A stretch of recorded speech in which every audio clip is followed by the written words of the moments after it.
Qui n'a jamais été gêné dans son quotidien par des piqûres de moustiques? Qui n'a jamais au moins entendu parler de maladies comme la dengue, le Zika, le chikungunya, la filariose? Mais connaissez-vous vraiment ce petit insecte de quelques millimètres? Savez-vous, par exemple, que ce sont uniquement les femelles qui nous piquent, qui se nourrissent de notre sang et transmettent les maladies? Ce sont elles. Le gros problème, en plus, avec les moustiques, c'est qu'ils se multiplient très vite. Une seule femelle moustique, une seule, est capable de pondre des centaines d'œufs dans des points d'eau stagnantes. Leurs œufs sont résistants au sec pendant plusieurs mois, ce qui fait du moustique un adversaire redoutable.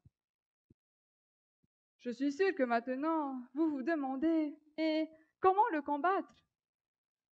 Pour lutter, il faut tout d'abord l'étudier, pour mieux le connaître. Les moustiques, pour qu'il n'y ait plus de secrets, collectés sur le terrain, sur plusieurs sites, grâce à des pièges par exemple. Les pièges vont attirer les moustiques grâce à un attractif qui mime l'odeur de notre propre sueur. Moi, franchement, vu l'odeur, je fuirai. Une fois collectés, les moustiques sont identifiés par espèce et dénombrés grâce aux petites écailles blanches qu'ils possèdent sur leur abdomen.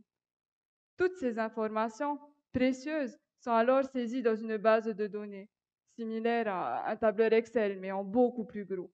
Et c'est là où les choses se compliquent.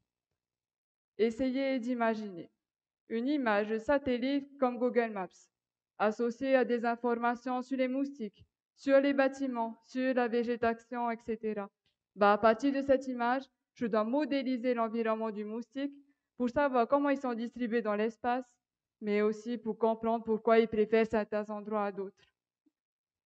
En plus de tout ça, j'étudie aussi le comportement des moustiques et en particulier leur capacité de dispersion. Pour cela, je collecte quelques moustiques sur certains sites grâce à un petit aspirateur à de nombreux points proches géographiquement.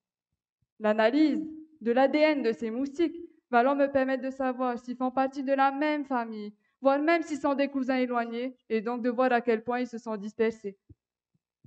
Toutes ces connaissances cruciales vont aider à la mise en place de techniques de lutte biologique basées sur des lâchers de moustiques. Là, je suis sûre que vous me prenez pour une folle. Mais rassurez-vous, les moustiques que nous allons relâcher sont stériles. Ils ne donneront pas de petits.